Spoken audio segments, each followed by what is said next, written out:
तर शिवतीर्थाकडे निघाले आहेत। आत्ताच त्यांचा ताफा सुद्धा इथून गेला। गिरीश, त्यामध्ये ही भेट करत खासगी असल्याचंही बोललं होतं, सामाजिक अंगानेही बघितलं जात आहे। राज ठाकरेंसोबत अजून कोणी होतं का, म्हणजे त्यांचे नेते असतील किंवा घरातील कोणी?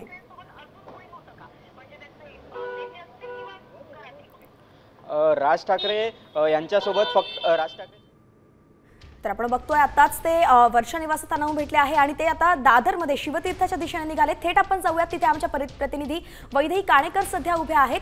वैदेही, आपण बघतोय की राज ठाकरे वर्षावरून निघालेत, शिवतीर्थावरती ते येत आहेत। खासगी भेट ज्यावरती तुम्ही म्हणालात काही वेळापूर्वी की गणपतीचं निमंत्रण देण्यासाठी सुद्धा असू शकतं, तर त्यांच्यासोबत कोण कोण आहे हे काही समजलंय का?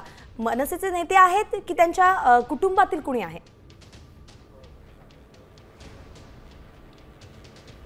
नक्कीच आपण बघतोय की राज ठाकरे यांनी शासकीय निवासस्थानी जाऊन देवेंद्र फडणवीस यांची भेट घेतलेली आहे। अर्थात देवेंद्र फडणवीस राज्याचे मुख्यमंत्री आहेत आणि गेल्या काही दिवसांपासून ज्या पद्धतीने महाराष्ट्राची स्थिती आहे या संदर्भातली ही भेट जी आहे ती प्रामुख्याने महत्त्वाची मानली जाते।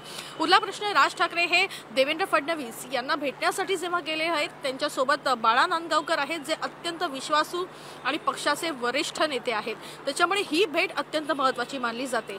आपण जर बघितलं तर बाळा नांदगावकर हे दोन्ही ठाकरे बंधू एकत्र यावे यासाठी विशेष प्रयत्नशील असलेले देखील बघायला मिळाले होते। मात्र देवेंद्र फडणवीस यांच्यासोबत असलेल्या भेटीमध्ये देखील बाळा नांदगावकर त्या ठिकाणी उपस्थित असलेले बघायला मिळतात। त्याच्यामुळे एकूणच राज्यामध्ये जी परिस्थिती पावसामुळे बघायला मिळाली होती, टाउन प्लॅनिंग जो फज्जा जो आहे तो उडालेला बघायला मिळतोय, या संदर्भात ही भेट असल्याचं प्रामुख्यानं सध्या समजतं आहे। या पलीकडे जाऊन कुटुंब आणि मित्र परिवार जपणारे राज ठाकरे असल्यामुळे ते राज ठाकरे हे गणेशोत्सवाच्या निमित्तानं देवेंद्र फडणवीस यांना आमंत्रण देण्यासाठी देखील त्या ठिकाणी पोहोचले असल्याची देखील माहिती मिळते। त्याच्यामुळे एकूण जर बघितलं तर राजकारणाच्या पलीकडे देखील त्यांची काही महत्त्वाची नाती आहेत, काही त्यांचे संबंध आहेत आणि त्यामुळे खरं तर ही भेट महत्त्वाची मानली जाते। पण जर आपण टायमिंग बघितला तर टायमिंगच्या अनुषंगानं एक वेगळी बाबही पुढे येताना बघायला मिळते।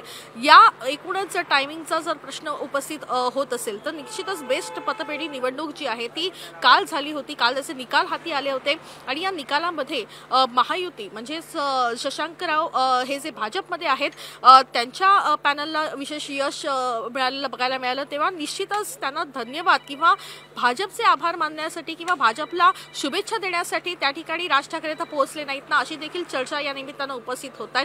कारण जसं आपण बघितलं की राज ठाकरे हे नेहमी एक गोष्ट बोलताना बघायला मिळतात की राजकारणात कोणी कोणाचा कायमचा मित्र नसतो आणि शत्रू नसतो। जर या सगळ्या परिस्थिती असेल तर त्या पलीकडे जाऊन जर एखाद्याने यश कमवलं असेल तर त्याला शुभेच्छा देखील राज ठाकरे याच्या आधी देखील देताना बघायला मिळाले आहेत। त्याच्यामुळे यासाठीची ही भेट खरं तर महत्त्वाची मानली जाते।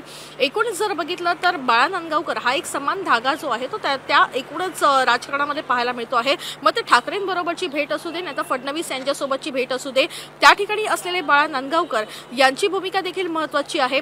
बाळा नांदगावकर यांना घेऊन जर राज ठाकरे त्या ठिकाणी पोहोचले असतील तर याला एकूणच यामध्ये एक महत्त्वाची गोष्ट अशी असू शकते की शुभेच्छा देण्यासाठी देखील राज ठाकरे पोहोचले असतील आणि गणपतीचं आमंत्रण देण्यासाठी देखील त्या ठिकाणी पोहोचले असतील। मात्र मराठीच्या मुद्द्यावर जर ठाकरे ब्रँड एकत्र येत असतील तर त्याला एक कुठलीही दुसरी बाजू देण्यासाठी किंवा राजकारण जर होत असेल तर त्या अनुषंगाने कुठलीही भेट जी आहे ती ही महत्त्वाची मानली जात नाही। कारण बाळा नांदगावकर हे नेहमीच राज ठाकरे आणि उद्धव ठाकरे यांच्याबाबत आग्रही राहिलेले आहेत आणि असं असताना देवेंद्र फडणवीस यांच्यासोबत म्हणजे महायुतीसोबत राज ठाकरे यांनी जाणं हे सध्याच्या परिस्थितीला योग्य नसल्याचं मतही याआधी व्यक्त करण्यात आलंय। त्याच्यामुळे एकूणच ही भेट जी आहे ती अत्यंत महत्त्वाची ह्याच्यासाठी आहे कारण महाराष्ट्राच्या दृष्टिकोनातून ही भेट महत्त्वाची आहे। आणि उरला प्रश्न, महाराष्ट्रामध्ये जी पूर परिस्थिती आहे, शेतकऱ्यांचं नुकसान झालेलं आहे, विद्यार्थ्यांचं नुकसान झालेलं आहे, लोकांच्या घरांचं नुकसान झालेलं आहे आणि या संदर्भात पंचनामा होणं तितकंच महत्त्वाचे आहे आणि यासाठी मंत्र्यांकडे आग्रही भूमिका तशी घेणं देखील तितकंच महत्त्वाचं आहे। यासाठीची ही भेट असल्याचं सध्या कळतंय। आता isakal.com आहे देशातील नंबर 1 ची मराठी न्यूज वेबसाईट।